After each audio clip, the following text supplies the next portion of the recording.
We are not sellers of drugs, not mere manufacturers of medication. What we make are memories.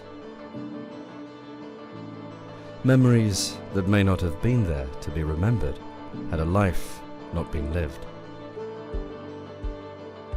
We make people better, and we save lives. And we make time too. Time we gladly give to those who have learnt what so many of us have forgotten. The value of every single day. The preciousness of every breath, of every heartbeat.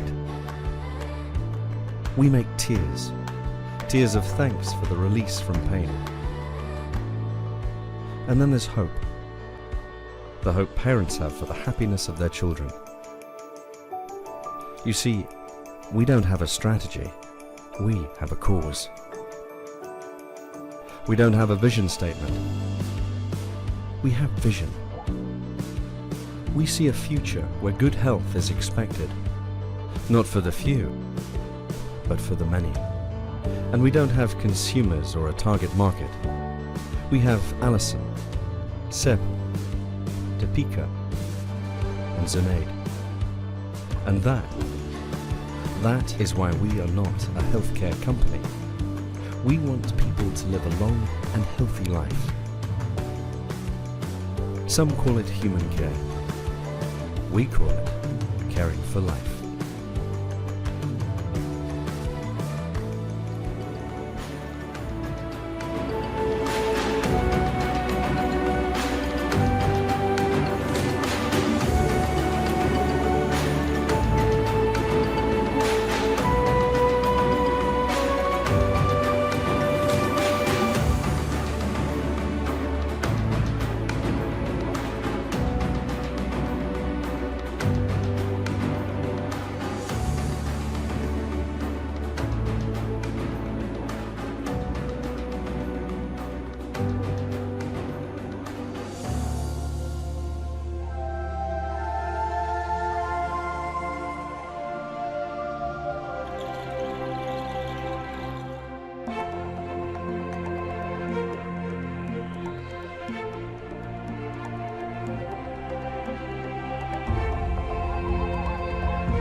Hello, everybody, and welcome once again. Would you believe this is the seventh in our Sasha webinar series of this year? My name is Anthony Smith. I'm the president of the Southern African Sexual Health Association. And to all of you locally and abroad, it's a big welcome and hello. And we are so pleased to have you with us tonight.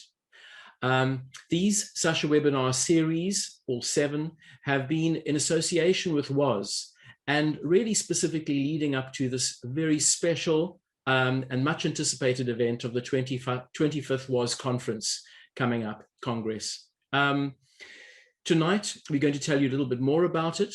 To begin with, before we do anything further, I would like to reintroduce you to Professor Pedro Nobre, the president of the World Association for Sexual Health, who has a message for us. So let me hand over to him. Good morning, good afternoon, or good evening, wherever you are. It is my great pleasure as president of the World Association for Sexual Health to welcome you all to this last session of the series of webinars in partnership with the Southern African Sexual Health Association, this time dedicated to sexual medicine. The World Association for Sexual Health is the oldest and biggest international organization in the field and represents thousands of professionals all over the world. Our main mission is to promote sexual health and sexual rights for all. This series of webinars that are now coming to an end covered a diverse range of topics that are very important for sexual health and rights all over the world. They were also a great opportunity to include an important African flavor while keeping at the same time a global perspective. These webinars also set up the stage for the first World Congress ever to be held in Africa. This will take place in Cape Town next September 2021. Although virtually, we will hope to make this a memorable event that will be remembered for many years. We hope also to leave a legacy with the motto "Leave no one behind" and a major topic dedicated to sexual justice. As someone who was born in Africa, I was born in Mozambique myself, this also means a lot to me personally. I will be very happy to welcome you all to join us in Cape Town 2021. Thank you very much. Pedro, thank you so very much. It gives me great pleasure to introduce you to Dr. Elna Rudolph, who is the Congress President and will tell you a little bit more about the Congress. Elna, over to you. Thank you so much, Anthony. It is a wonderful, wonderful privilege for me to be here and to be talking about this much anticipated Congress in where my daughter is 4. And when she was 7 weeks old, I took her to Prague to go and bid for this Congress on behalf of Sasha. And here we are on the eve of the Congress. So thank you for giving me the opportunity to tell you a little bit more about it.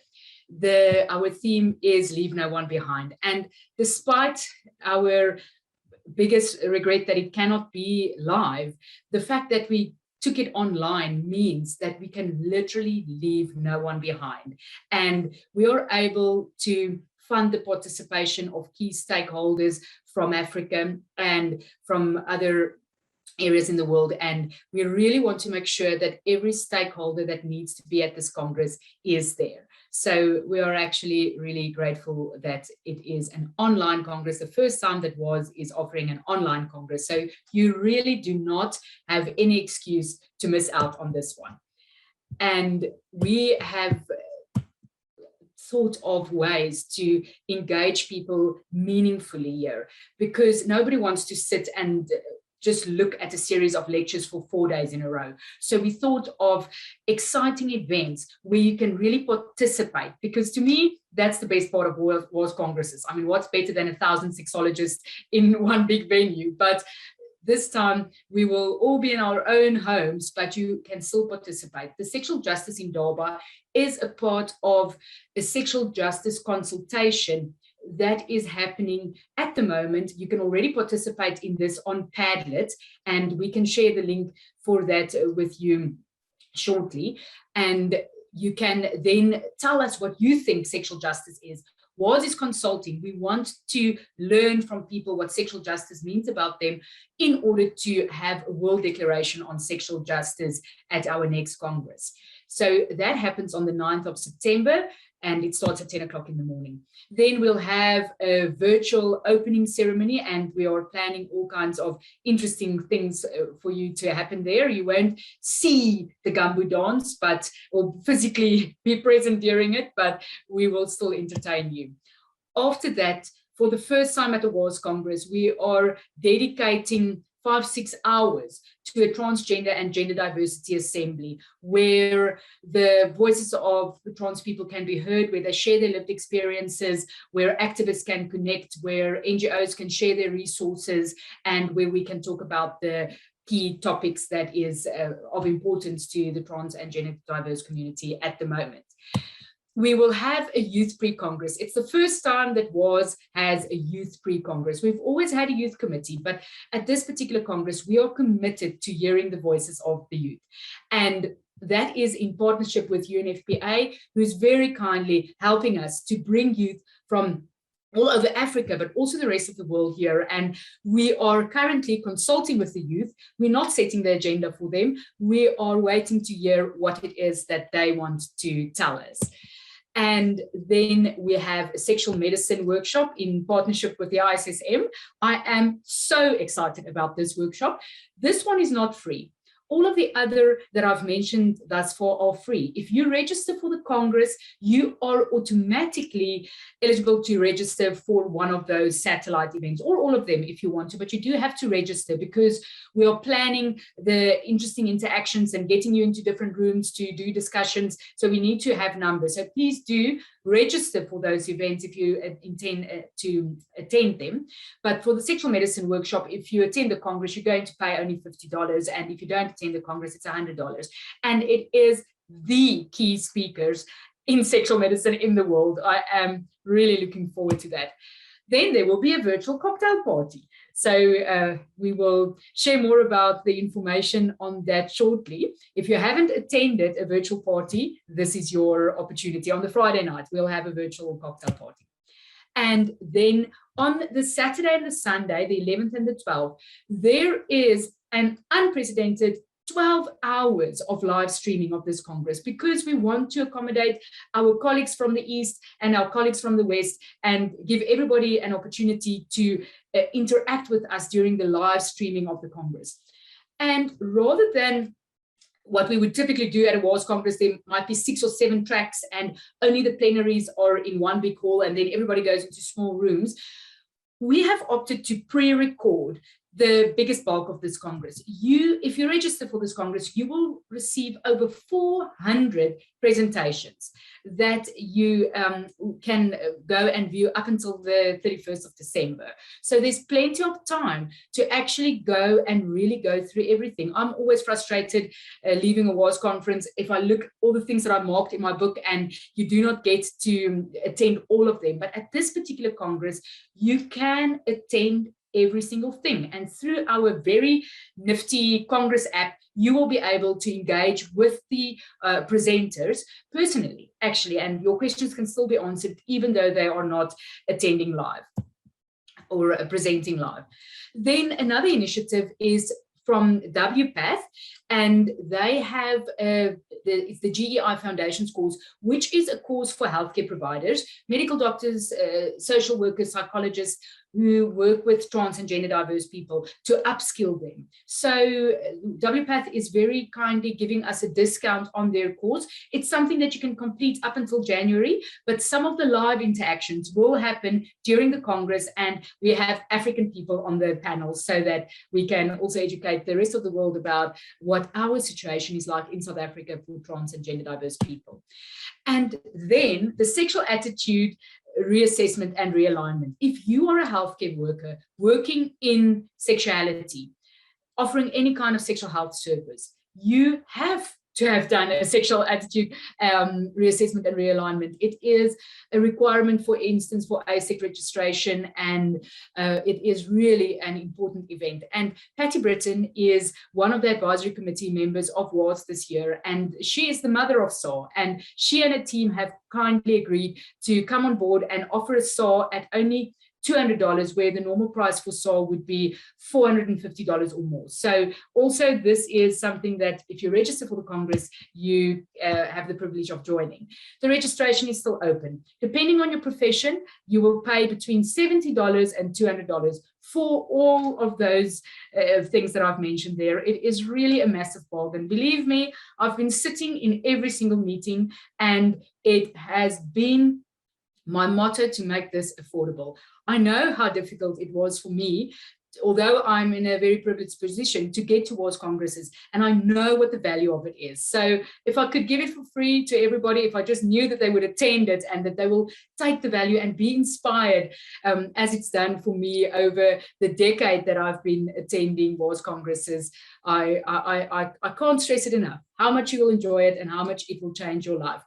I know we've got a lot of medicine people on here tonight because it's our sexual medicine webinar, which is of course close to my heart. But we as doctors are really hell of a narrow-minded when it comes to sexuality, and we throw polls at everything. And that's why I became, I love WAS, because that's the place where you truly learn about what it is to be multidisciplinary and to work in a team. And that has been my greatest satisfaction in my work that I do today, to be able to really look at sexual health holistically.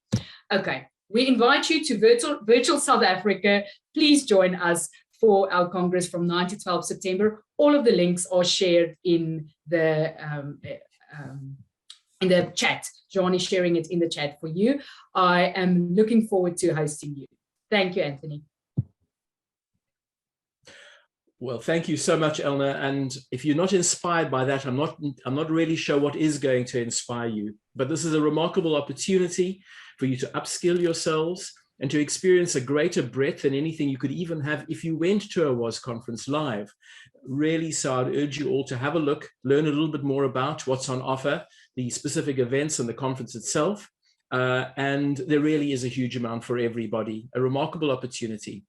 But to move on to tonight's webinar, I think firstly, I want to thank CIPLA for supporting us. Your support is very meaningful and allows us to do some of the educational work in clinical sexology, which we do. Thank you so much, CIPLA. Tonight is, as I've said, the 7th and the last of the webinars which we've put in. It's something a little bit different tonight. Each speaker will address an area outside of the routine professional practice of the average clinical encounter that we have. So we are encouraging you to look beyond your familiar boundaries and to encounter something which is really entirely new. So please, in the chat, engage with us. As you know, we like to have active discussions. We want you to take the speakers on with questions. We want you to communicate amongst yourselves. So please engage with questions, chat, dialogue, and have a special look out for the links that we're going to provide you. As always, there are CPD points for members of Sasha, and we encourage you, as always, to be members of Sasha and of WAS. So let me move on to the moderators, and we have two very special moderators here tonight. We are very fortunate indeed to have Professor Kevin Wiley with us. Prof. Wiley is a long and distinguished history in andrology, sexual medicine, sexual therapy, and gender medicine for the UK National Health Service. He is the Honorary Professor of Sexual Medicine at the University of Sheffield and has held various other professorial positions at the Universities of Sydney, Yerevan, and Liverpool. During his career, he has published over 100 original peer-reviewed articles, over 100 reviews commissioned, and editorial articles, 2 books, and 30 book chapters. And his current voluntary roles include connection with the European Federation of Sexology and the World Association for Sexual Health. Kevin is the past president of the EFS and served as president of the 2004 European Congress held in Brighton. Kevin was chair of the WAS Scientific Committee between 2005 and 2009 and served as president of the 2011 World Congress held in Glasgow. He's also a previous president of WAS and remains one of the 4 officers of the association. He is also a trustee of the UK charity, the Sexual Advice Association. Since retirement from clinical work, Kevin has become a keen gardener and an active member of the local convivium, promoting the slow food movement in the UK, as well as an avid trail and dunes runner accompanied by his dog. So it really gives me great pleasure to welcome Kevin here this evening. It also gives me great pleasure indeed to introduce an esteemed colleague and distinguished veteran of South African sexual health, Dr. Prithvi Ramlachan. Prithvi is a general practitioner with a master's degree in sexual health from the University of Sydney. He's a fellow of the European Committee of Sexual Medicine and one of the founding members of Sasha. He is a past president of the Durban Doctors Independent Practitioner Association and the chairman of the Pharmaceutical and Therapeutic Committee of the KZN DHC and serves as a member of the Financial Committee of the International Society of Sexual Medicine. He's also a past president and present treasurer of the African Society for Sexual Medicine, for whom he developed and launched the first free online course in sexual medicine. Dr. Ramlachan has provided leadership as the principal investigator and completed several clinical trials on sexual dysfunction and erectile dysfunction, and is currently the director of and practices at the Nuka Health and Wellness Center, and is a part-time lecturer and examiner at the Department of Family Medicine at the Nelson Mandela School of Medicine in KwaZulu-Natal. So Prithvi, sure, it's quite a breath, but welcome. And over to you. Anthony, thank you very much, and good evening to all, and welcome to this special webinar where we're really going to get to where we want to know about how sexuality is structured. And it is my pleasure to welcome the doyen of African traditional medicine and knowledge, and that is Professor Nteba Kulani. Professor Kulani is the research professor and head of the discipline of African traditional medicine in the University of KwaZulu-Natal, a faculty member of the African Health Research Institute, and adjunct professor at the Durban Institute of Technology. He is a member of the World Health Organization African Regional Expert Committee on Traditional COVID-19 and project leader of the KwaZulu-Natal Indigenous Knowledge-Based Healthy Lifestyle Strategy to fight COVID-19 and beyond. He has served on many, many committees, but importantly, on the Interim Traditional Health Practitioners Council of South Africa, appointed by the Minister of Health, and is also a member of the task team drafting South Africa's policy on African traditional medicine and indigenous knowledge. And at present, together with the South African Health Products Regulatory Authority, working to form the group on African traditional medicines so that African traditional medicine will find its place in the treatment of all our patients in Africa. He previously served on the presidential task team on African traditional medicine and was deputy chairperson at the KwaZulu-Natal Provincial Council on HIV and AIDS. Prof, it is a pleasure. It is actually a privilege for me to introduce you tonight, and we await your talk with bated breath. Over to you, Professor Kulani. Thank you very much, Preeti, Dr. Amlakan. It's a pleasure to be here, and greetings, colleagues. And I'm grateful to the organizers for inviting me to this important webinar. I will be speaking on the topic traditional and indigenous African approaches to sexual health, pleasure, and problems. I wondered why I was not only asked to speak on pleasure and leave the rest, but thanks to the wisdom of the organizers to do this. But let me also just say there will be poll questions in relation to this session. So where you can respond, please do so. Probably at the end, time permitting, we will have a look at those as those at the poll. Thank you very much. Now, what is health? The concept of health in an African society is very important. It's at the center of everything. We use the word impilo or wholeness. It's a phenomena that's important. Normally, conversations start by asking, how is your health? Injani impilo? How's life? And of course, in KwaZulu-Natal, especially if you're a gentleman, you normally say, kuyale, not sure whether what you're talking about, something is going down, not going up. But the issue is that it's kind of it talks to a comprehensive understanding of human health. It talks about harmony of all faculties of human, of course, and the energy.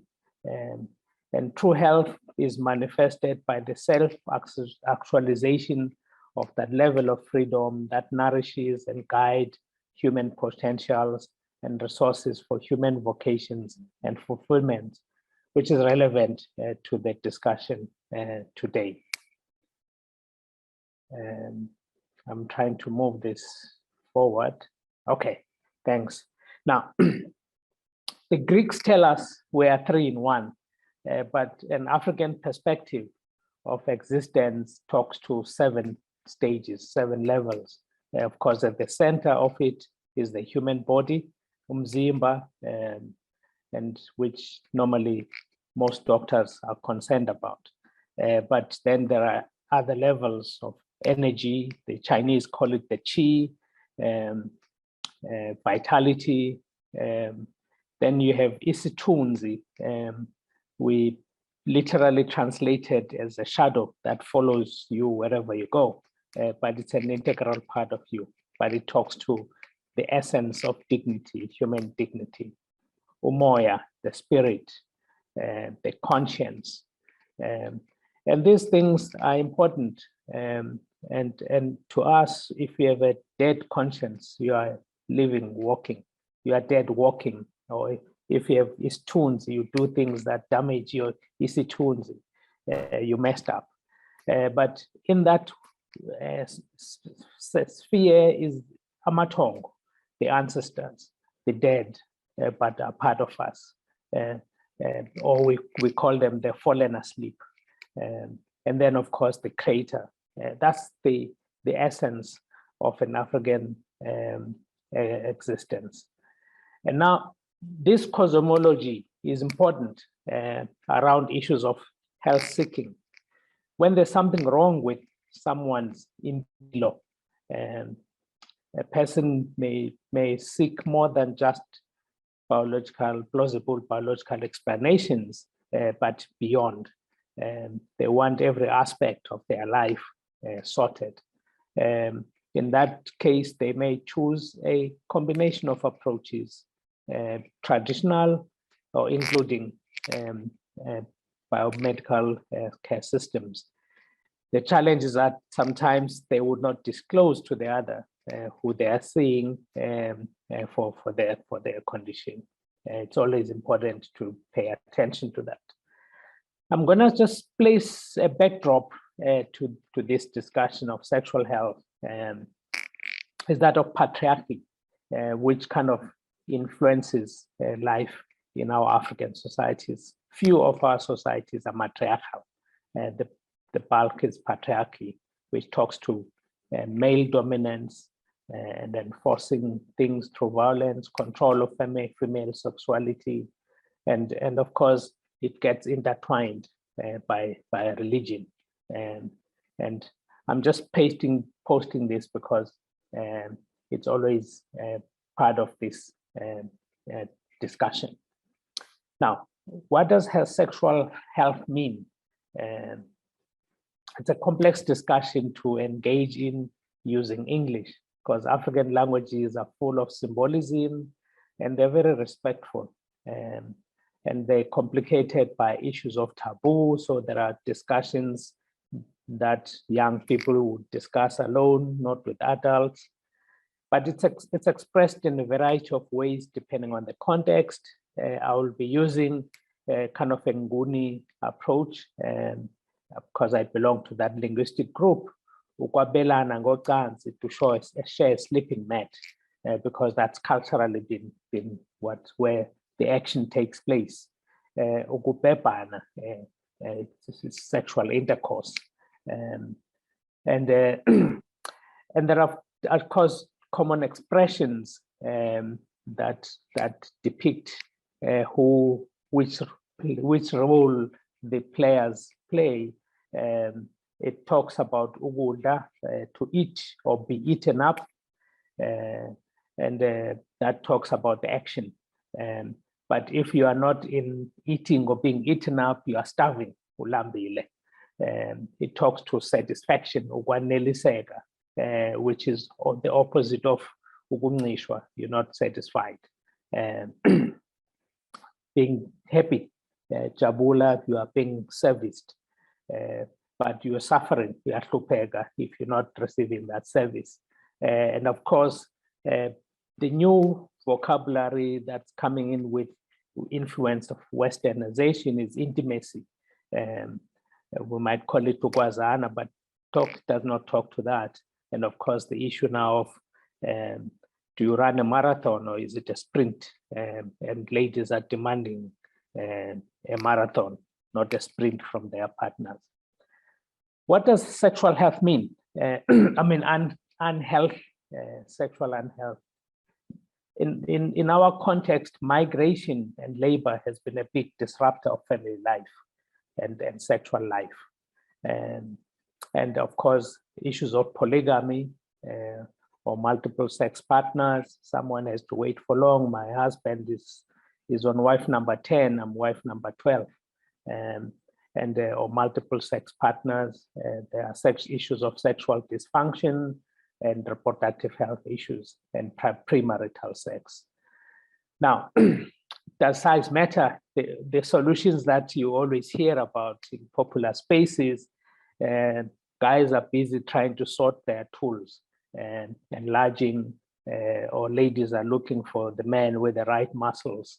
And of course, the men are looking for a woman with a good body to touch and hold. Of course, the body shape has always been influenced, at least recently, more by even HIV/AIDS, because the slimmer you are, people are thinking you might be HIV positive, and on top of that. Now, there's this word I put here, piginini, which talks to the small finger. And so if you have a small finger, normally men, when they're in the bathroom, they always hide their things because they don't want no one to see their piginini. Now, we talked about this issue of sexual problems that can affect every cycle of life, but I'll probably talk a little bit about the consultation, which I think is probably what trumps other systems, because in traditional healing consultation, there's no time. There's enough time to discuss and get beyond the presenting symptoms. It's a very trustable space. It's open. There's issues of confidentiality, but you can call a spade in a very secure space. Now, another challenge that is there is that of infertility, which is not necessarily a disease, but its treatment can affect people's lives in various ways, and also leads to a lot of mental health turmoil and issues. There are expert practitioners who specialize in infertility, and although it can be a very costly matter to deal with, and of course, it is associated with stigma in our society. Now, we talked about practitioners who treat these conditions like sangomas, who can divine and deal with other spheres of spiritual life. As I talked at the beginning, the birth attendants, abilities, I prefer to call them reproductive health practitioners. It's the Nyanga with the herbs, faith healers, and all of these are open to couple counseling. And the herbs are still the options that restore hormonal and energy balance. Amongst men, it is what is called the mivusandu that awaken the machine. And there can be rituals prescribed and incense that improves ambience in the atmosphere. There's needs a management for sexually transmitted infections, and which all are meant to improve intimacy and communication between the partners. Amongst the challenges is that there is a lot of ambush marketing in every corner, in every outlet that we come across, selling all sorts of things. And these people do not consult their patients. Of course, there's a gullibility to a vulnerable public, the lack of regulation of this industry and practice. There's no research and development of the products, which then makes it less available to probably people who are medically qualified. There are legal abortions and unsafe circumcision. It becomes a plethora of issues. But there are opportunities. I'm a researcher, and so these are areas I've chosen out of interest, and opportunities for education and areas of collaboration are vast, and including interprofessional education.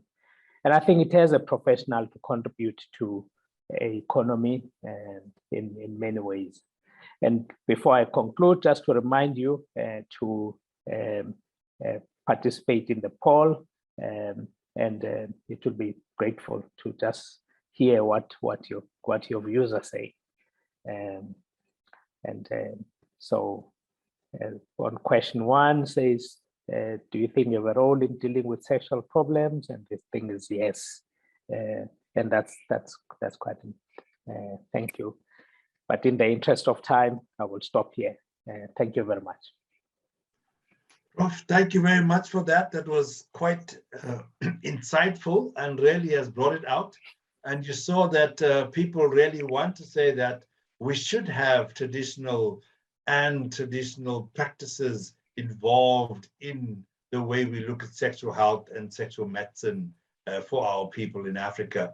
Now, if you look at where we are at present in getting indigenous knowledge systems to practitioners, both who practice in what one can call the Western sphere or the African sphere, how are we going to balance that knowledge system so that everybody comes to the same table to understand how the herbs and the different methods work in enhancing sexuality in Africa?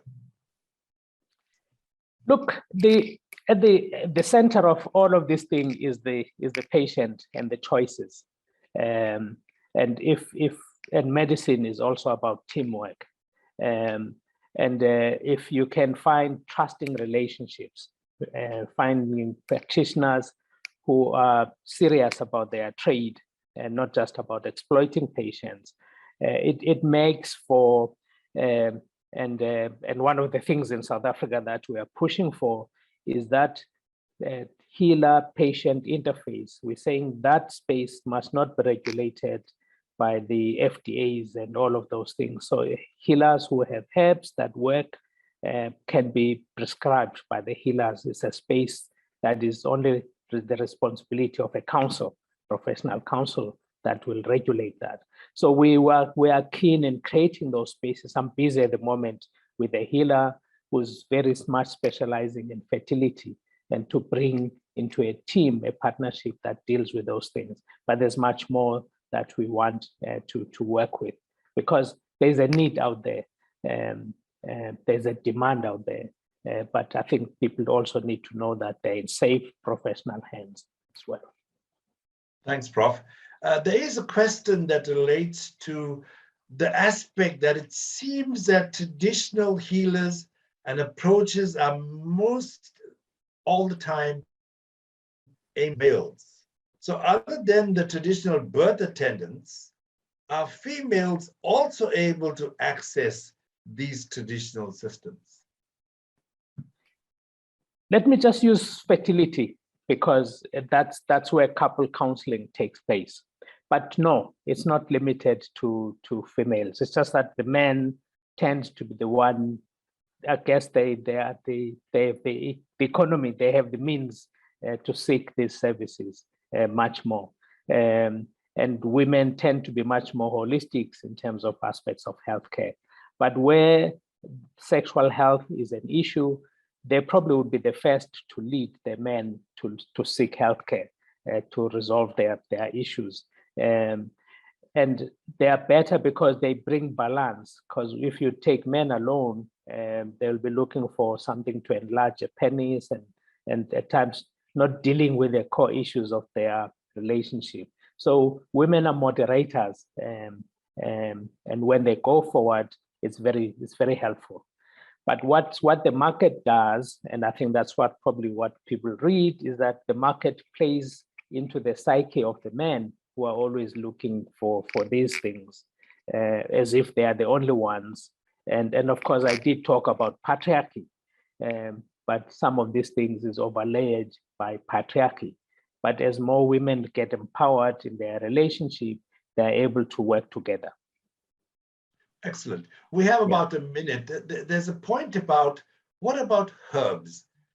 Are herbs going to come up and really play their role? Because there are so many herbs that have been used for generations by our herbalists and traditional healers. that have not come forth to be used in mainstream practice.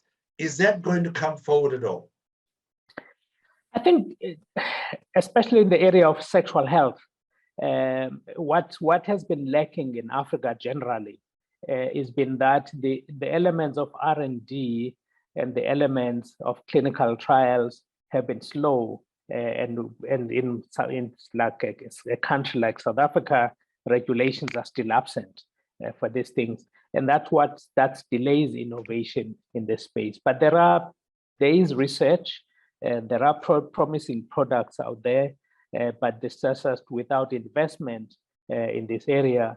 And you will know from our public health system in South Africa, some of these things are not regarded as, deserving of funding for research and stuff like that. So that becomes a problem if you're going to rely on that kind of public sector, except where the private sector comes in to invest. But there are potential products out there, and with careful research and development, we can play a role and compete and provide products for our people. Excellent. We got 20 seconds, and I'll keep it sharp and say, well done. Thanks for everything. We have a few more questions, but we'll send that to you privately. Maybe you can respond to them. And it is my pleasure now to hand over to Kevin.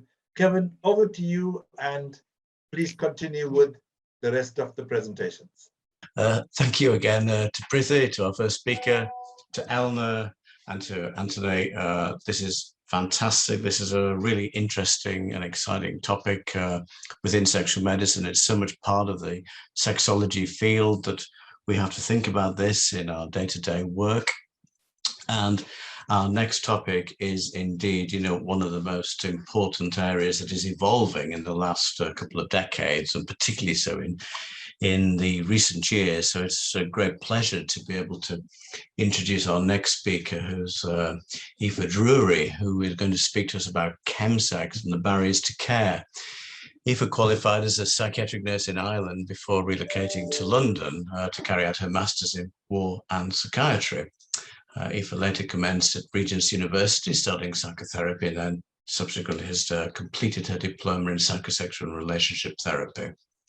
Following the diploma in cognitive behavioural therapy, Aoife began her doctorate in psychotherapy back in Dublin City University. So now in her second year, her research interests are firmly in the area of ChemSex, which is a topic I'm sure that all of us want to understand just a little bit more, if not a great deal more. And her focus is particularly on how clients with problematic use can be better supported. Aoife is an accredited psychosexual and relationship therapist working in private practice in Dublin, connecting with clients globally online, alongside ourselves on this great online global congress. So thank you very much, Aoife. We look forward to hearing from you now. Hi, everybody. Kevin, thank you so much for that introduction. I am so privileged to be here, and I'm so thankful to be here, and I really appreciate being invited to speak amongst such wonderfully qualified people who are just very exciting to be around. So I'm delighted to be here, and I'm going into my second year of my doctorate study, which is in DCU, as Kevin mentioned. And I'm really passionate about working within the ChemSex scene. I've got numerous clients and have for the last few years. And my particular interest is around how our perception, our biases and assumptions can actually have an impact on our support. So in this very brief 15 minutes, and I hope to keep that time presentation, I'm going to kind of give you an introduction about what ChemSex is and how you can how we can define it, what the problematic and non-problematic definitions are too, and alongside this around how those biases may actually impact our ability to support clients holistically. So Michelle, I don't know if you could pull up the poll, and people may be able to just tell me how confident they are, and we can do this towards the end, how confident they are in defining ChemSex. So ChemSex was a term coined by a wonderful man called David Stewart, who developed the world's first ChemSex support services. But you may have also heard the terms such as party and play, sexualized drug use, or club drugs, which are kind of globally interchangeable and do make research, and I can tell you this, quite difficult at times. And the variations in discourse also kind of created a little bit more of a challenge in creating a framework. So let's define ChemSex. So firstly, it's really important to know that not all drug use in sexual context is defined as ChemSex. So it's explicitly defined as the use of menfetamine, metamphetamine, and GHB, GBL, or G as most of us tend to call it. It's a cultural phenomenon within the gay and men who have sex with men community. So at the end, you can see usually for long periods of time and with multiple partners. So long periods of time, we're talking about hours, and it tends to be over the course of a weekend. And by multiple partners, around 45% in one research said that it would be around 4 to 10 per episode, so perhaps over the course of the weekend. So as Kevin pointed out, that there is a rise to ChemSex happening at the moment, and it is evolving. So what are some of the reasons why it may be evolving? So there's certain factors which need a whole 15 minutes to themselves, but neoliberalism alongside law changes, and of course the digitalization of the world and technology, and how the development of apps such as Grindr, Scruff, Recon, and even Uber has an impact on ChemSex. And of course the taking over of gay spaces too. So let's talk, as I did mention, those 3 drugs. So here's a kind of the side effects, some of the more positive ones and some of the more negative ones, for want of a better phrase. So the first 3 is being paramount to the definition. So one of the things I want to talk about is the importance of knowing the vernacular and using culturally sensitive language, knowing that these drugs are consumed in different ways too. So I would be saying to anybody who's engaging with people who are in the ChemSex scene, please go and do your research on each of these drugs, because they're quite volatile in the way in which they are used and the toxicity level of them. So in terms of the vernacular, we've got injecting, which is also called slamming or slam sex, booty bumped as well, which is known as plugging or hooping or UIB. Also, there's another way of where these drugs can be ingested orally, which is called bombing. So you may put them in a little cigarette wrapper and pop them in your mouth. So menfetamine, for example, would be inhaled nasally, injected, booty bumped, smoked, or bombed. And crystal meth would be smoked or injected, booty bumped, and also through bombing. And GHB is possibly the most important drug to look out for, because it's taken in a liquid form, and that liquid form is clear.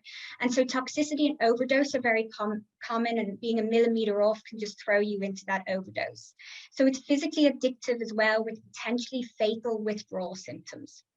Performance-enhancing drugs such as Viagra and Cialis tend to be utilized alongside cocaine, as I've mentioned at the bottom, ketamine and MDMA as well, and benzos such as Xanax and Valium. There's also some research around the correlation between ChemSex and alcohol use. So as I mentioned, please do learn about these drugs. I'd love to be able to do that today with you, but there isn't enough time. So what harms can occur when somebody is engaging with ChemSex? So in this slide, I've kind of correlated different components through various research. ChemSex allows for sexual intensification, an increase in sociability, the disinhibition and sexual arousal. And due to these drugs, safe sex doesn't always occur, so barebacking may happen. So then we've got things like sexual assault, not to mention the possibility of overdose and death, and sexual dysfunction, alongside the psychosocial parts, which I've outlined too. So ChemSex has been associated with greater sexual satisfaction, but lower life satisfaction, hence the social parts, which are really important, and I'll get to that towards the end. But one of the things I've heard in my clinic, which I think is absolutely vital to know about, is ChemSex intensifies the perceptions of intimacy and connection, and it facilitates a sense of sexual adventure and connecting with others. So there can be a real loss when stepping out of the ChemSex scene. So why may somebody engage with ChemSex? Someone may engage due to feeling isolated, struggling with internalized homophobia with low self-esteem, or following a traumatic event. I have found in my clinic that there's three main reasons for people have come to me anyway. Following a HIV diagnosis, a breakup of a relationship, and following a traumatic event. Most of these times, these traumatic events have been a homophobic attack or abuse, or an ostracization from a family member, or kind of excommunication from their community. So equally, what's really important, which is where I'm stepping into the bias part now and away from the definition, is someone may engage with ChemSex to explore a kink or their sexuality, or engage with heightened pleasure.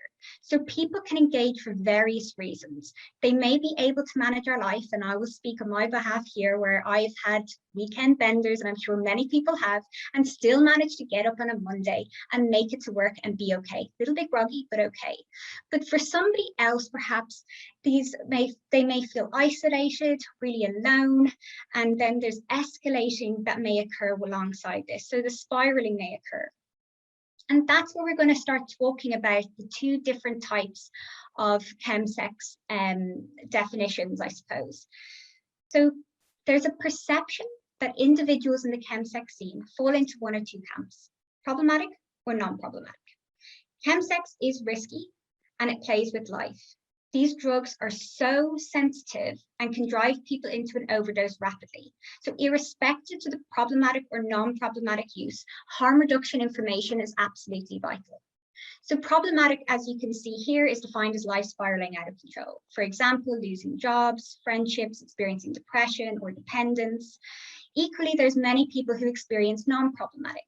So on the research, you're kind of talking about the majority. The least number I've seen is around 66% of people, but it goes all the way up to 80% of people experiencing non-problematic.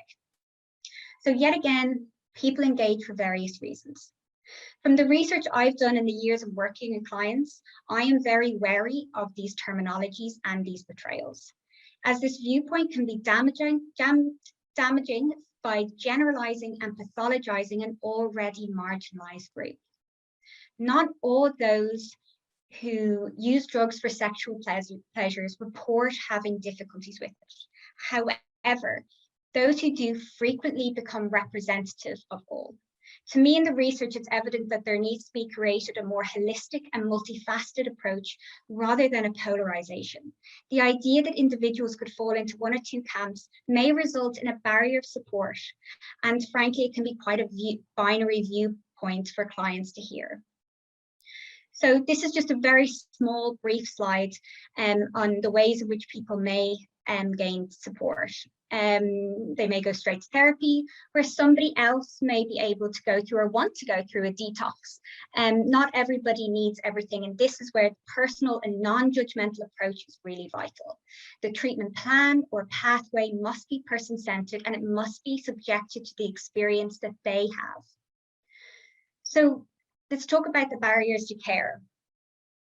This is a study by Hibbert et al. I have added in one of my own, which is the knowledge of ChemSex, which I think is really important. But this is a UK-based study, but I also think there's really global aspects, particularly like the last two, number 4 and 5, which most of us can identify with. So the attitude of the service provider. The inability to conduct thorough and non-judgmental conversations compromise the effectiveness and support of treatment. That's what my literature review that I did in my first year was looking at in terms of therapists.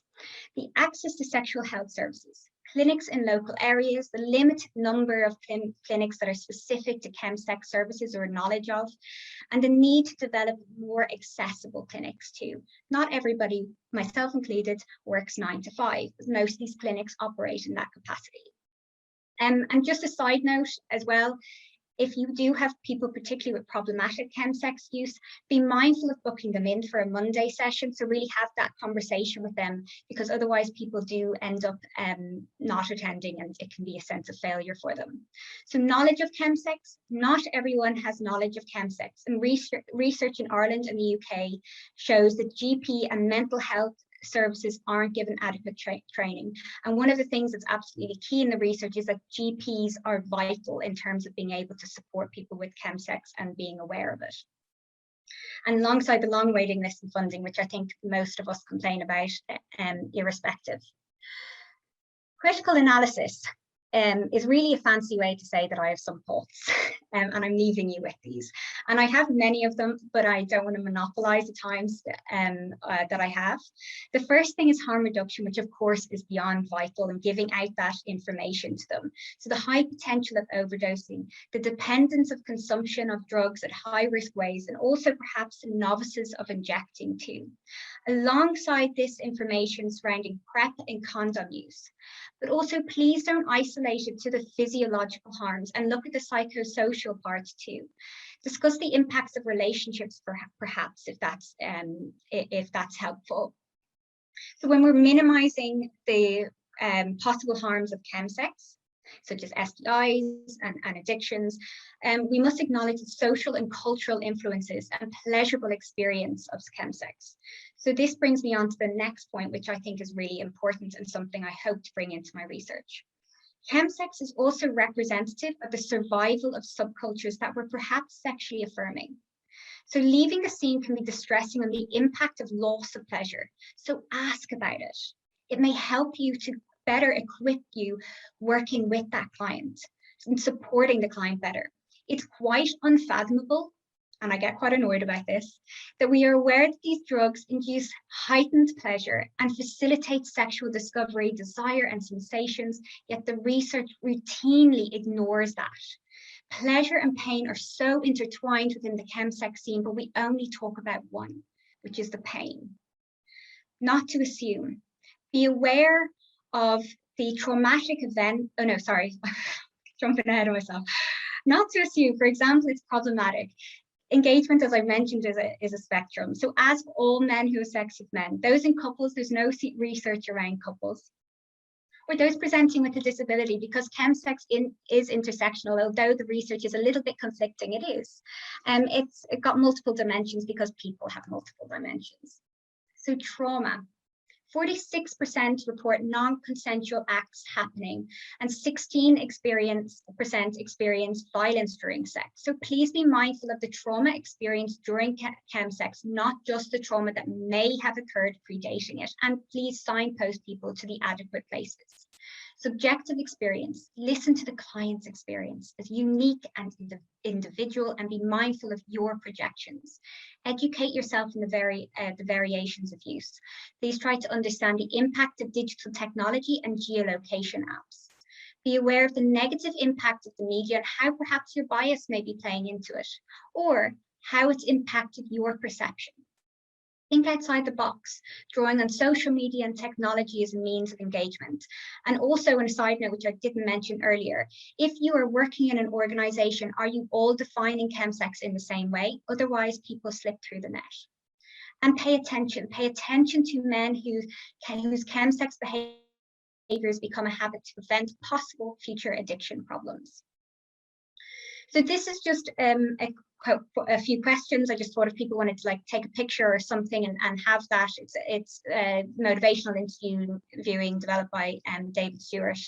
But just kind of final notes is to say the dominant narrative of ChemSex is one of danger, problematization, and promiscuity, and at times even vilification.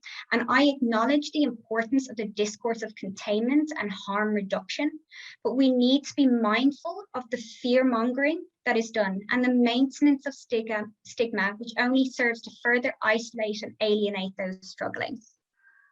We need to shift the responsibility from change from the individuals to a shared responsibility distributed across all social, political, and institutionalized contexts. And that includes us in this virtual room. Most academic work has addressed the phenomenon from an epidemiological perspective and negates the phenomenological aspects. As a result, we end up nullifying the empathic, compassionate, person-centered components of supporting a client and their individuality. So that's me done on my spiel for this evening, and I'm imagining that I have some questions left. I'm not too sure on my time, but thank you very much. And I just encourage anybody who wants to reach out to me to do so through my website, and I'm happy to continue on that discussion. Eva, thank you so much there for a really wonderful whiz through the crucial and key points that we should all be thinking about in this evolving area. We've got several questions coming up, but we might not have time but we'll come back anyway after the third speaker for many more questions. But I mean, the first thing that sort of strikes me is that, you know, in the last year with the whole incidence of the pandemic with COVID, with your description that some of these people actually don't see this as problematic and are actually engaging in this, but many of them may actually be quite socially isolated. Where does the concept of digital ChemSex come into all of this? Because I'm sure that must be an evolving area which people will be thinking about in this current climate.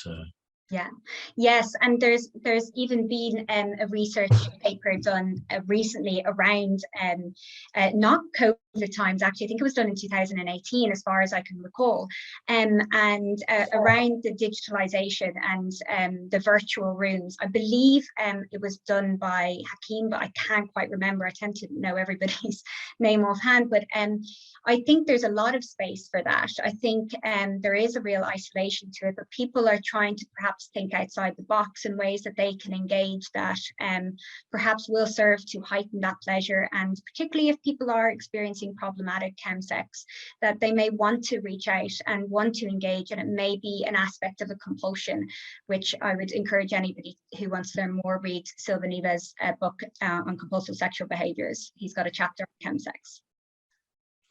Yeah, an excellent resource. Silva's done some great work in this field as well. Okay, another question. A couple of people have raised this issue is about, you know, what kind of research has been done, if any, about women's use of chems, or is this actually an exclusive thing about men who have sex with men or with transsexual women, transgender women? I think that's such a wonderful point, and there's only one piece of research done, funnily enough, by three women and a man who there's less females talking about ChemSex or writing about ChemSex. So it's on I can't quite remember. I suppose I'll answer the question and that may be easier. So yes and no.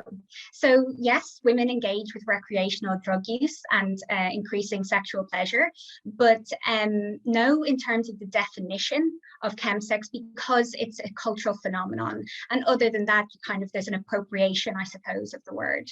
But there's a research done by, I know it's Alex Dymock, Alexandra Aldridge, and Leah Moyle, and Alex Dymock. And the idea is that these women do use drugs to push boundaries, to help disinhibition, to negate performance anxiety. And there needs to be more research done in this area. And we know the same with trans and non-binary folk too. So there's a lot of scope to kind of push through and learn more. Great. And we've only got a minute left before we're going to a break. So, I mean, I'm going to keep some of the other questions to the panel discussion further. But in the minute we've got, do you want to just have a look through the results of the panel poll that you put together there for us? No, okay, so 50%, 51% no. And the problematic and non-problematic. And what I would just say very briefly, because I know a few seconds, is the problematic and non-problematic use, the definition has to be subjective, because everybody's going to have their own definition. And that's part of the problem, I think, with the research, which is the structure of the questions that are being asked. Absolutely. And really interesting there that even people who are probably attending contemporary training programs are maybe still not really covering this topic sufficiently. And so that's really interesting to know. We're going to go to a short break now, and so this is a break for everybody, and we're going to be back in 5 minutes. So do whatever you need to in the next 5 minutes, or watch the screen if you've got nothing else to go and do.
Who are we? We are not sellers of drugs, not mere manufacturers of medication. What we make are memories. Memories that may not have been there to be remembered had a life not been lived. We make people better, and we save lives. And we make time too. Time we gladly give to those who have learnt what so many of us have forgotten. The value of every single day. The preciousness of every breath, of every heartbeat. We make tears, tears of thanks for the release from pain. And then there's hope. The hope parents have for the happiness of their children. You see, we don't have a strategy, we have a cause. We don't have a vision statement, we have vision. We see a future where good health is expected, not for the few, but for the many. And we don't have consumers or a target market. We have Alison, Seb, Deepika, and Zunaid. And that is why we are not a healthcare company. We want people to live a long and healthy life. Some call it human care. We call it caring for life.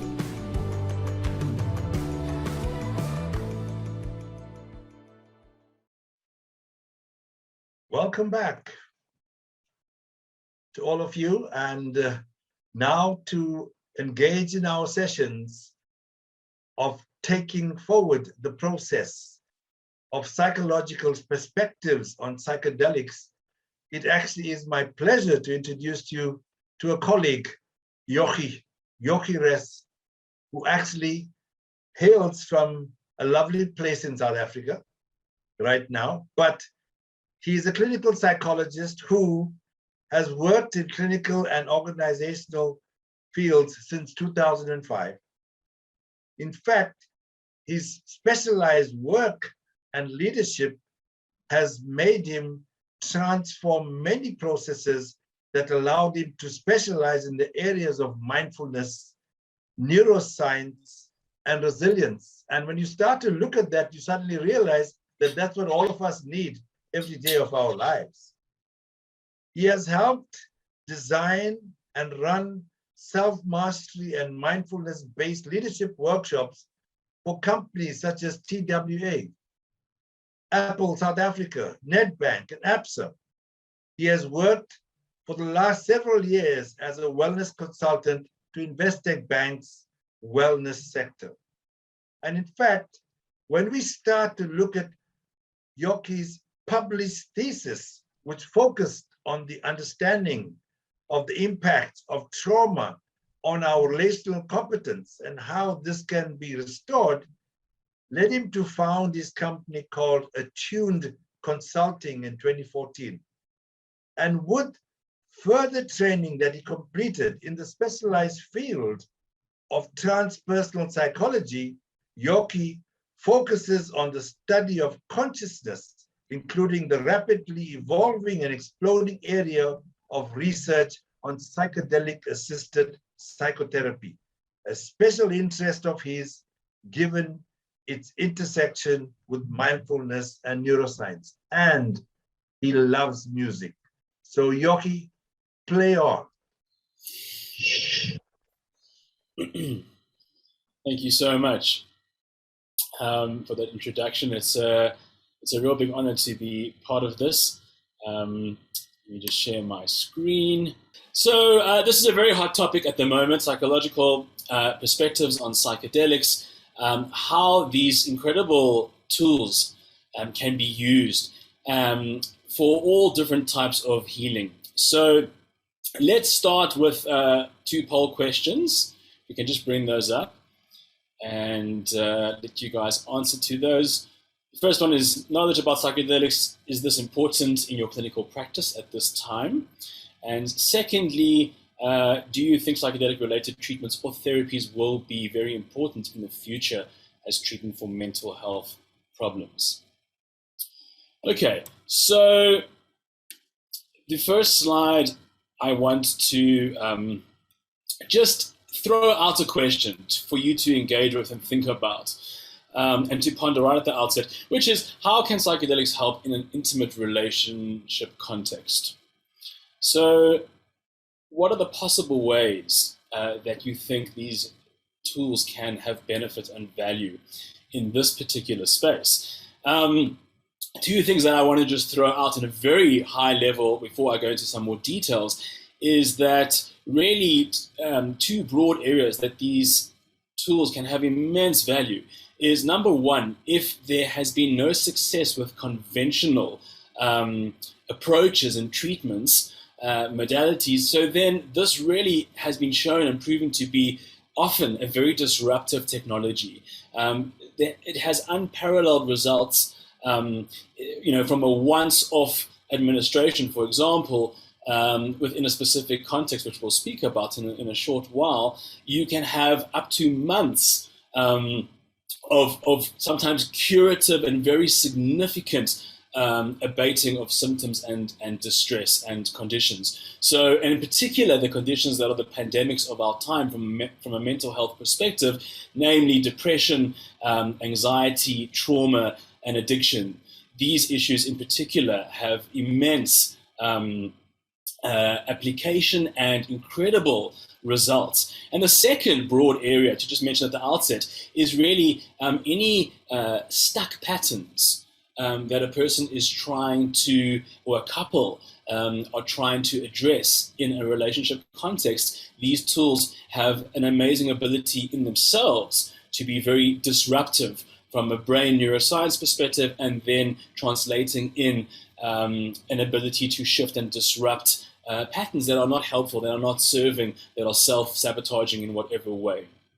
Okay, so I want to then continue with looking at very briefly these many, you have, when it comes to psychedelics, you have synthesized ones, which are relatively more recent in their emergence and development, and you have ancient ones. And a lot of the plant-based ones, or fungi, in the case of certain mushrooms that contain psilocybin, the active ingredient, you have a case where these medicines have been used from time immemorial, literally for millennia, in many, many different cultures across the globe, often in entire populations in certain contexts.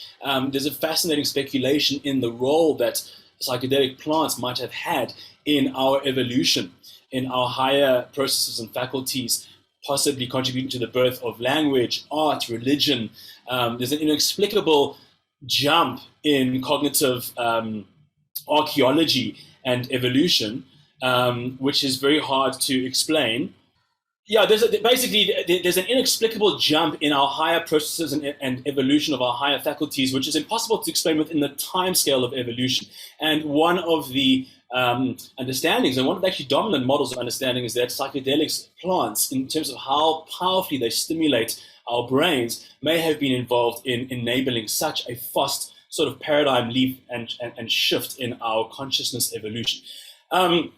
Traditionally, these medicines have always been used, in a shamanic context, in a very sacred way, with intention and with respect. These are not recreational activities in those contexts, although, as someone very wisely said, if used carefully, these agents can be very recreational.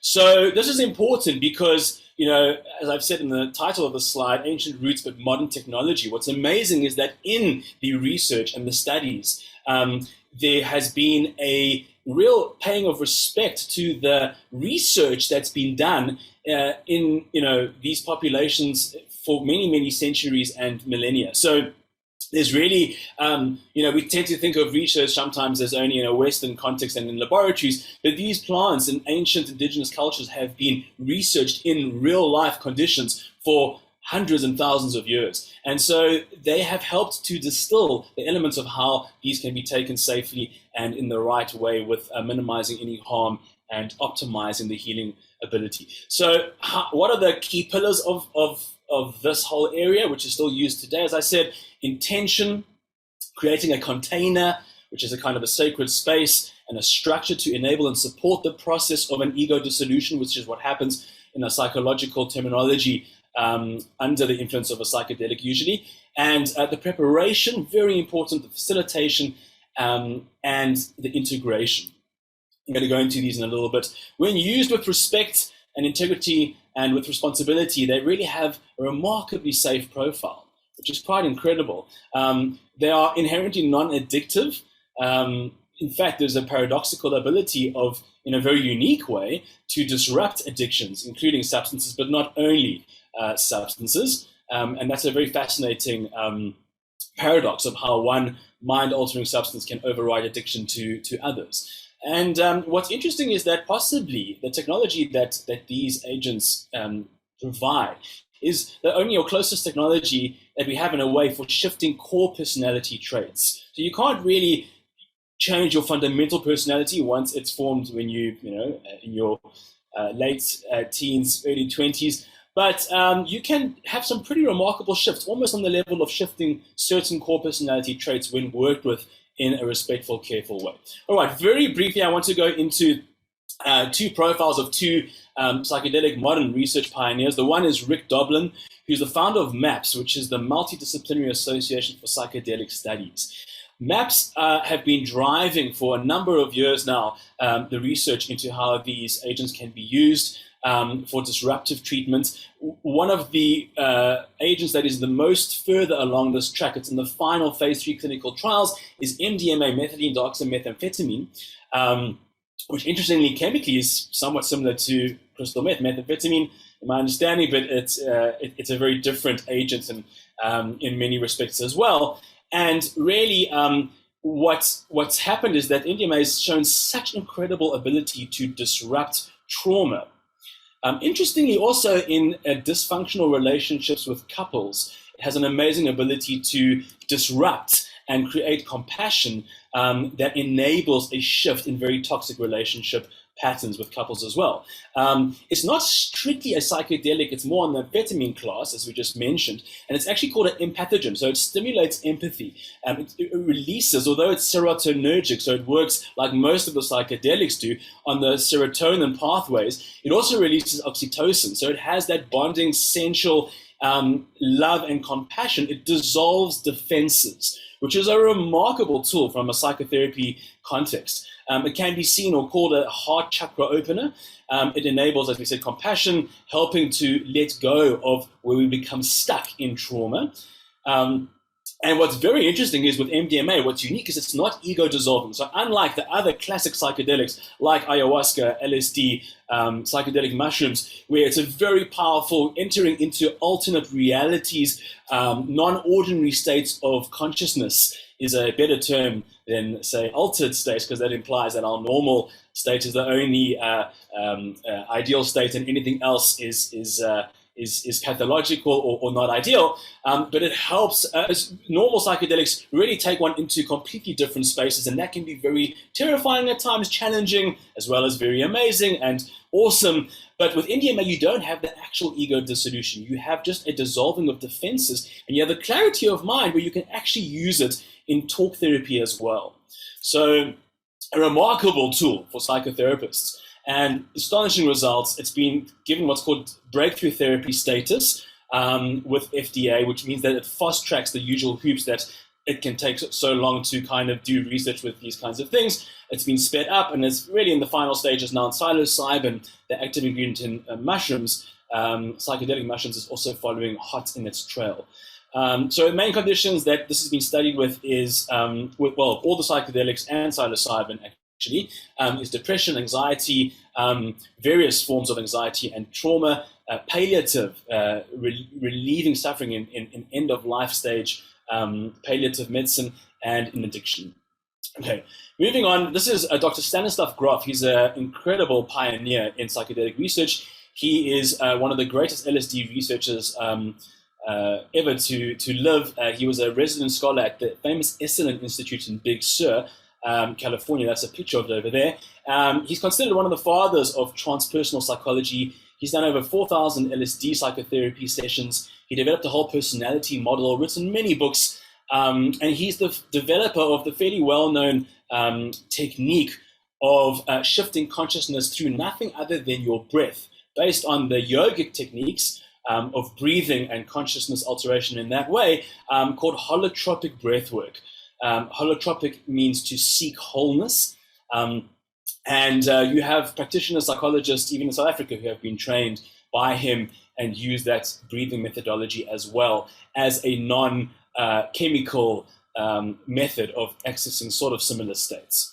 Okay, lovely quote of Grof's there. LSD is a catalyst or amplifier of mental processes. If properly used, it could become something like the microscope or telescope of psychiatry. So the vision and perspective that it gives us is really powerful. Another metaphor that's used with psychedelics in terms of how uniquely they can really get inside in a deep way is they're like almost a surgical intervention for psychiatry. It's a different paradigm of healing. It's kind of an inside out, where you really, rather than treating symptoms, you really get to the deep core aspects of what contributes to symptom manifestation. And also, many people feel and believe that psychedelics are able to help people access their innate healing capacity, which is quite a fascinating concept. They are also not mediated other than MDMA. And the classical psychedelics, really, you're not in a space where you can talk with a therapist. These agents open you up and material floods to the surface and you process it yourself. The role of the facilitator is to hold the space, to create the container, to help with the preparation and the integration and support in particularly difficult times. So a very unique way of working. All right, very briefly, just giving an overview of the mushrooming explosion of psychedelic-assisted psychotherapy. There's a massive renaissance here. There was some indication of amazing applicability in therapy in the early 50s and 60s. But obviously when the whole hippie movement kind of got out of hand and there were no really elders and mentors to guide and show the way and kind of approach us with the respect and the sacredness, it was really derailed and unfortunately shut down. But now it's really so pervasive and universal. There's the Center for Psychedelic Research at Imperial College in London. That's a photo of Dr. Robin Carhart-Harris, who's the head of that unit with the author Michael Pollan.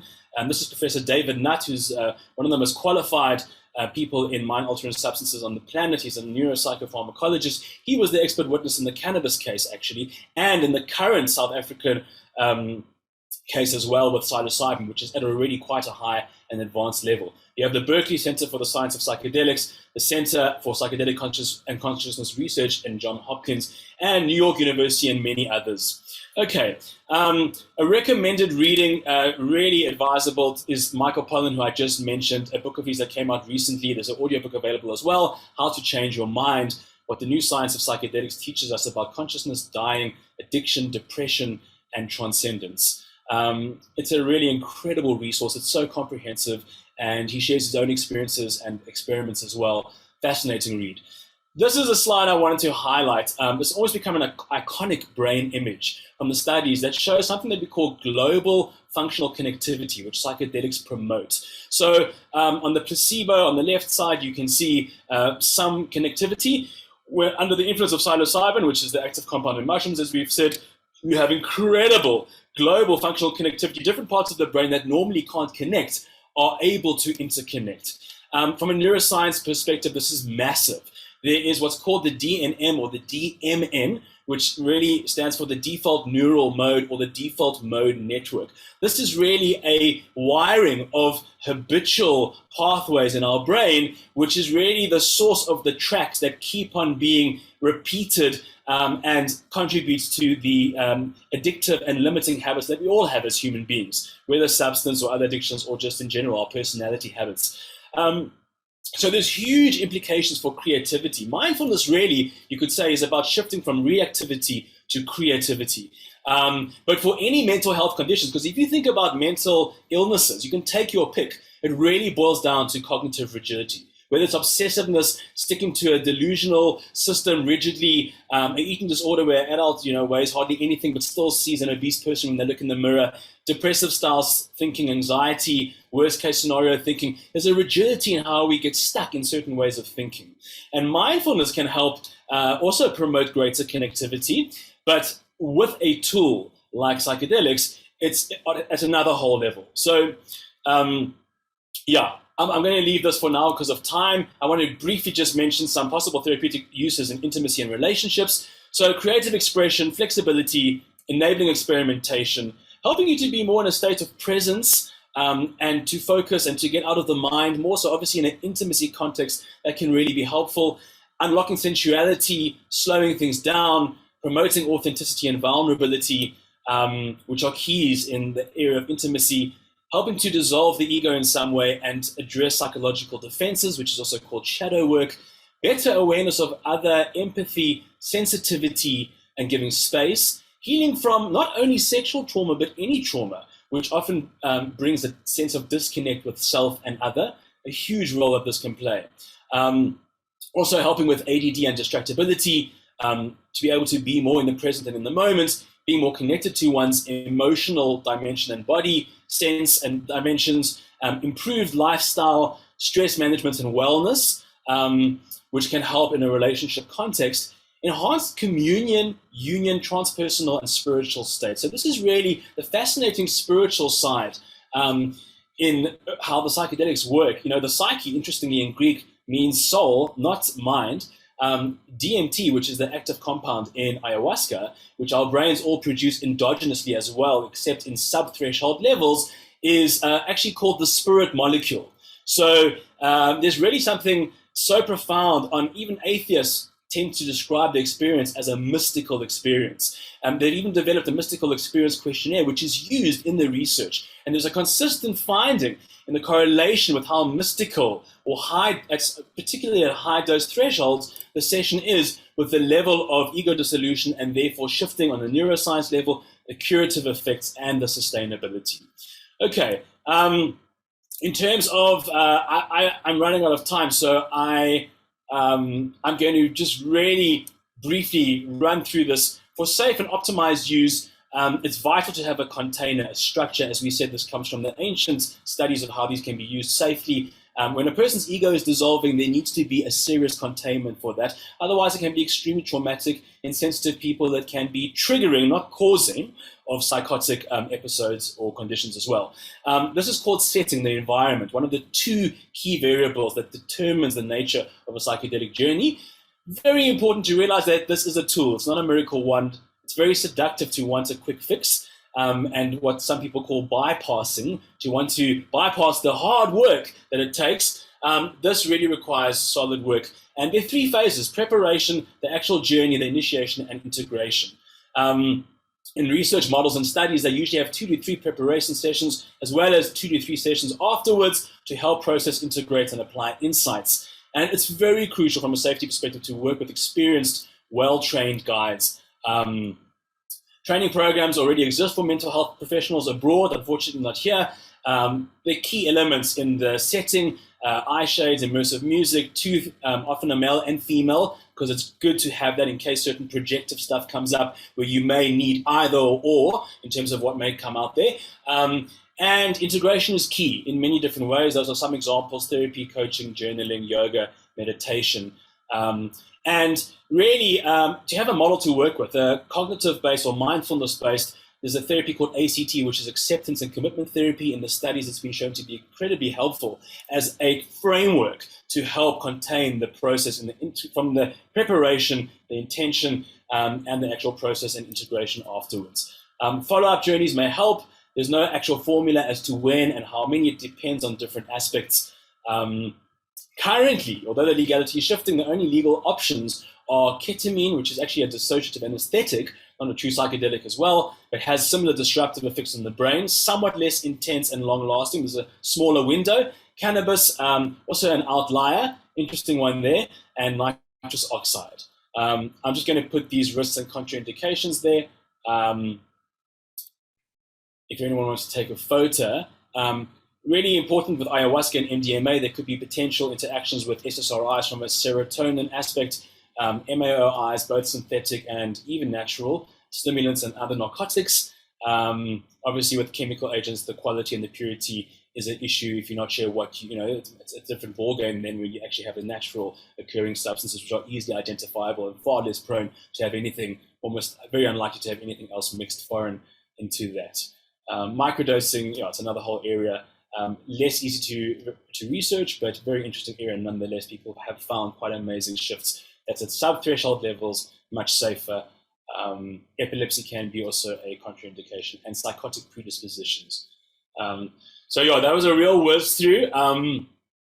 This is a summary slide that I just had at the end, but thank you so much. And it was a real challenge to do justice to this. But hopefully there's something of a understanding of the nature of these tools, how they can be used effectively, safely, and the application in this context. Thank you so much.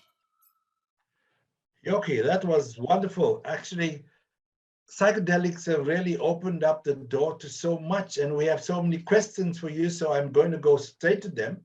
And the first question relates to the fact that Has any work been done in the use of psychedelics to facilitate the process of exploring sexual self to overcome sexual-related anxieties, sexual self-esteem, and sexual self-confidence issues, and therefore exploring relationships with integration of pleasure? Okay, so I mean that's a more thank you. That's a more specialized question. So you know, I'm not aware of specific research in the specific application to sexual areas of confidence and those areas that you mentioned. Although what I can say is that those general areas in terms of confidence and in terms of anxiety are really helpful. These agents have incredible disruptive ability to enhance a person's comfort in being with themselves, their self-expression, their self-value and self-esteem, and their confidence. So, and taking away the barriers, you know, so it really can help definitely in the intimacy and the sexual context if those are presenting issues, you know, from a deep core level in terms of what barriers may psychologically be preventing a person from being more, you know, free and flowing in that sexual context. It certainly could have great bearing and value. I just don't know of the specific studies. I haven't looked into that myself. Wonderful. We'll take the further questions in the chat. It's my pleasure to hand over to Kevin to start up and get the panel session on the road. Kevin, over to you. Thank you. Thanks so much, Prithvi, and to our third speaker there. These I think are three fascinating and really insightful lectures, which I hope are going to help all of our viewers understand these topics in a little bit more detail. And we're going to now sort of open up to a number of questions which we've already received, but we can continue to take some more from all of you. And some of these will go to all of our panel, some of them may be more focused. But I thought I would just pick up one which has just gone off the screen. Which is it's gone off the screen, but I know the question was generally about whether or not if using chemicals is in some way trying to help prolong somebody's sexual experience, is it possible that there may be a way around using something like Tantra experience and educating people about positive and non-harmful ways of lengthening sexual experience, an alternative to or a way of out of depending on chemicals? So Aoife, maybe start with you as ladies first and then move to our other two speakers and see if there's an opinion on this, or indeed whether any studies have been undertaken in this, which was the specific question. To my knowledge, I don't know of any studies that have occurred. I mean, there's, I suppose, around Tantra, it's around a sense of embodiment and mindfulness and a sense of togetherness. I think one of those aspects, embodiment, is absolutely key to re-engaging with somebody having come from a heightened sense of pleasure from ChemSex into being able to integrate that back into their lives without a sense of loss or grief. So from my perspective, I think that sounds like an absolutely wonderful idea. I would love if somebody has, or maybe Yoki particularly has knowledge around if there's been research done. I suppose with the drugs that I'm currently talking about, there's the only part of risk reduction rather than eradicating it. That's not possible with some of those. Yoki, do you have any thoughts on this? So, sorry, Karen, just briefly repeat that question for me, so I'll just make sure I understood the question, if that's possible, even in short form. Sure. The question was really about using sort of non-chemical opportunities to prolong sexual experience, such as using tantric type or mindfulness. Yes. Well, look, I mean, what I can say from anxiety, I mean, my sense, not as an expert at all in, or experienced in sex therapy per se, aside from really minimal but really fun and fascinating training in my master's degree many years ago, a lot of what it seems to, as the cutting edge understanding of anxiety, and of course that applies to trauma, is really how trauma is stored in the body. And so when we talk about psychological barriers that get activated in any context of anxiety, really to deal with that more effectively, the buzzword now is what you call self-regulation. And it's really located as a nexus in the body. So one of the reasons why psychedelics is so powerful is because it really unlocks an incredible embodiment in the process, and even opens up channels of body somatic awareness post the sessions for many people. They find themselves, ironically, more grounded, more present in their body, more able to inhabit their body.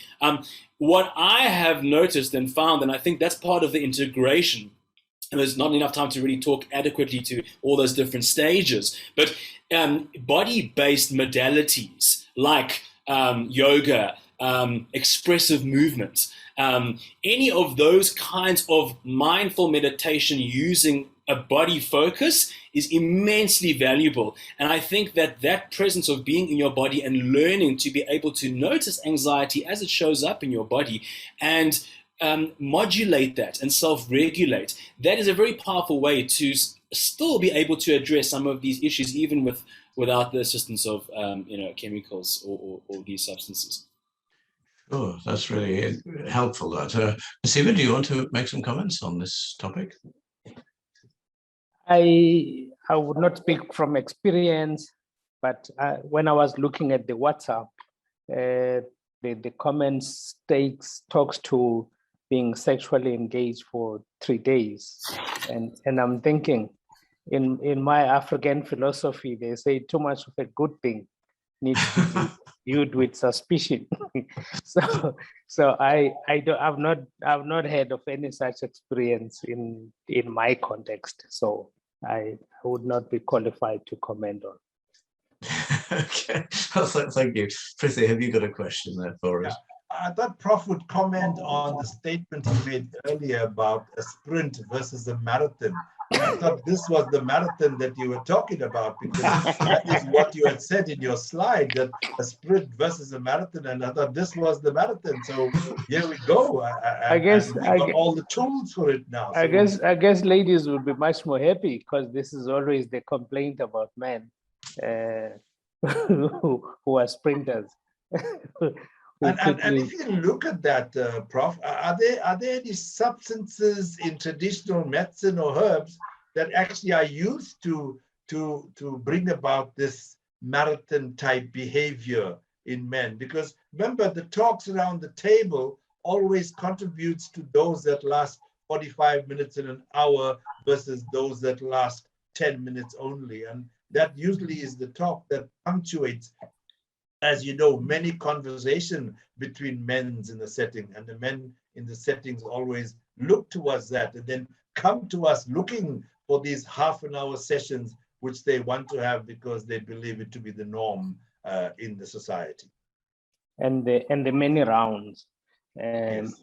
which is also the additional word that comes. Look, you see, in a traditional okay, let me deal with this way. There is what is become a market push than a normal practice. In a normal practice, traditional medicine does not help you to do the supernatural, the other things, but enhance your relationship, enhance your intimacy, give you tools that assist you. But what has become a demand, of course, now in society is these things of demanding big, do many rounds, do longer things, which is not necessarily, it becomes like a response to the market, which is not necessarily the traditional way things are done. And I think traditional medicine finds itself in a dilemma because some of these things are not researched. They become a trial and error. So you go try this at home and see if it works for you and you're happy. And if you're happy, probably you're not going to come back. Or if you're happy, you'll probably come back for more. They have a sense then from that engagement of how it's worked. But there's the danger for me in that with these demands, there are a lot of unethical marketing and other things that go where the practitioner is not involved. So you get things over the internet that you're gonna practice and do, and if things go wrong, no one can look after you. And to me, that's the biggest danger I have with this space. Yeah. Wonderful. Yoki, is there anything that has, with the use of psychedelics, brought about a failure in young men becoming so anxious about sex?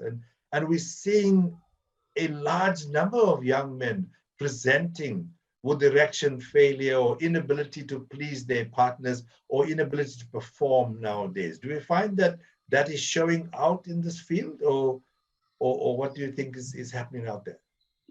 So, so I haven't heard of particular findings in actual enhancement of erectile functioning and performance on that side. I definitely think, again, from the anxiety side of things, often what obviously there's biological and medical aspects that can be at play. But also a big factor, to my knowledge, is anxiety and performance anxiety and, negative or not being comfortable with accepting myself, my body, all of those aspects. And so from those deeper areas, which I think potentially may have some impact in terms of, a full integrated presence in sex and from a performance level, I do think that on that side it could help. But I don't know of specific studies relating to that particular area.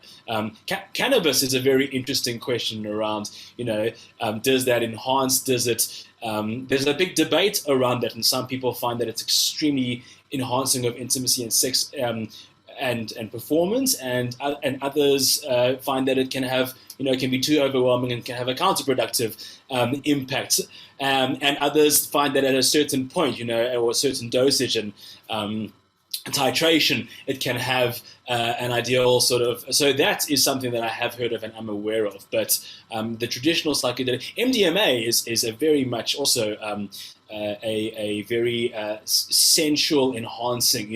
The state of MDMA is extremely hyper aroused in terms of like any touch and sense. So that can have an incredible effect in terms of arousal in general, I believe, and in actual performance as well, as many of the stimulants can.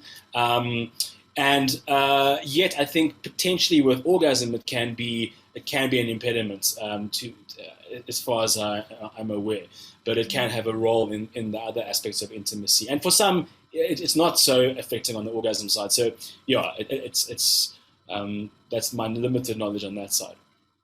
Thanks, Yoki. Kevin, over to you.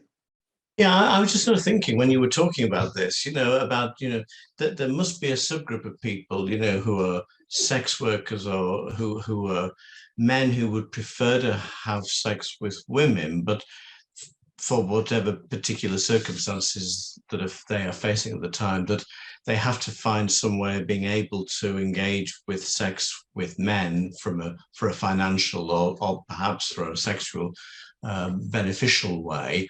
And I'm just wondering if any of you have had that experience and wondering if this is something that perhaps needs to be explored further when inquiring with people who are engaging in some kind of ChemSex or psychedelic use.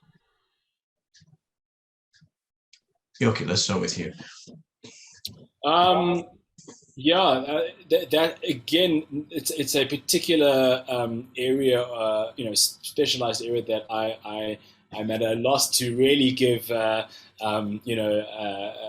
input from any real place of knowledge.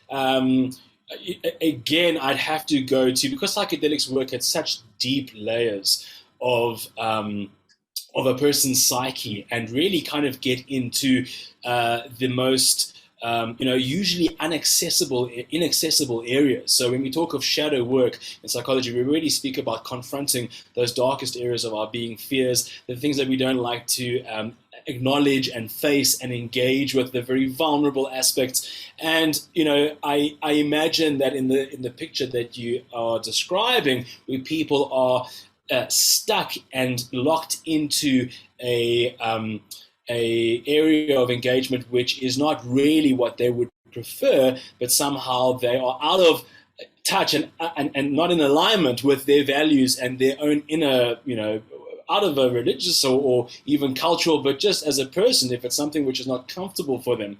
Psychedelics could, I think, help as a healing modality to explore that and to empower them really with perhaps different choices and building confidence and seeking resources that can help them to address that. So psychedelics can really help to create a sense of agency and empower people. It's very much a model or a modality which is inherently enabling of people to take charge of their, connect with their own inner capacity for healing and work on their own aspects with support, but really having a very active role in going deeper within themselves. And that requires courage as well in order to, so I don't know if that helps at all, but that's where I would come in from.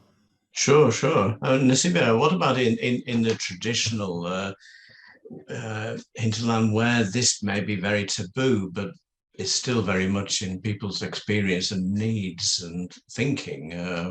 Have you come across this or something similar? I think it should be something probably confined to those spaces between a practitioner and their client. I've not heard of much what would apply. But what I do know is that the consultation is a very non-judgmental space. So people would probably be very comfortable to go and seek help from a practitioner. Yeah. Sure. And Eva? Yeah, I mean, I think there's a really good book, just for anybody who's interested, called Not Gay, Sex Between Straight White Men, which is written by, I think, Jane Ward. And I think, it's really interesting. It gives some of that background that you were kind of talking about there, Kevin. But in terms of ChemSex and the ability to lose inhibitions and a sense of creating this sense of intimacy and connection and freedom to perhaps be yourself, explore your sense of sexuality, the drugs do allow and facilitate that, which is why so many people do engage with them and why it's not always problematic. And I think that's something that's really important, yet again, as I harped on about in my presentation, that's often negated. And there is the minority that are maybe defining themselves as bisexual, and there's a reason why it's men who have sex with men rather than gay men. And so it's opening up that sense of it's not just isolated to those who don't have sex with women or would describe themselves as bi and pan, because it allows that exploration of anything really, and that's part of the draw and part of the I suppose danger at times too. Sure, great, thank you, Prithvi, thank you. Yeah, I think we need to persuade that further to ask that, and Eva can answer this, is if you look at ChemSex, does it relate to a prior history of addictive behavior? And if we look at, can we use the positive elements of the experience therapeutically to help the man find growth in his sexual and intimate life? Eva? Yeah, great question. Firstly, I don't know of any research that indicates prior addiction issues. There's research around maybe alcohol, as I mentioned, and ChemSex, and so alcohol dependency, and also cannabis use. In terms of answering that part of the question, not necessarily, but one of the things that can happen is that somebody escalates into further dependence. And then the second part of that question, I I do think so. I think a huge part of what needs to be done in terms of pushing forward and through these boundaries is acceptance that we need to create this more balanced view. And how can we integrate aspects of pleasure that people have learned about and explored and perhaps have felt shame or guilt around, and be able to integrate that into their normal life outside of ChemSex. So a big part of that is about re-engaging with the sexual self. And Remy Konalaki has written a bit on sober sex as well, which is quite good to understand that more thoroughly. But it's about creating a sense of self that I think perhaps sometimes ignored once they've left the ChemSex scene. And that's where people come to me at times as well, that they've left and they're struggling now with pleasure. So if we take the presentations tonight and bring them together to say, if we take the traditional cultural process, together with the breath work that Yochi spoke about, together about the psychedelics and the ChemSex you talk about, won't people really have a really sexual, explosive world? I mean, that would be the answer to everyone's sexual capabilities and experiences, and really give them really satisfying sex. And I think that then we're able to have a formula that will give us satisfaction as a tool to measure. Because the moment we know that measuring satisfaction in sex is a very difficult process, we don't have a decent questionnaire for that yet. Is there a questionnaire for that yet out, Kevin, that we can use to look at satisfaction in sexuality? Oh, we're discussing this in a public forum.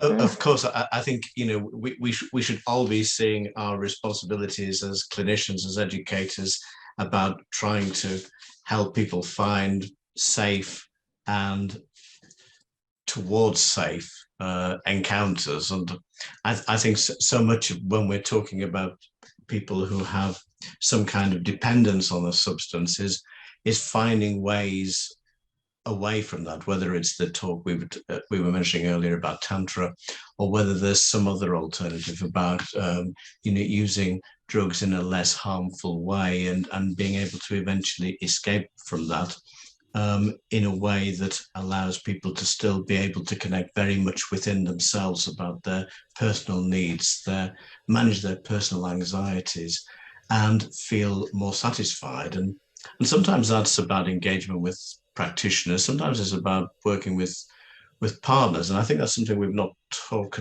about very much.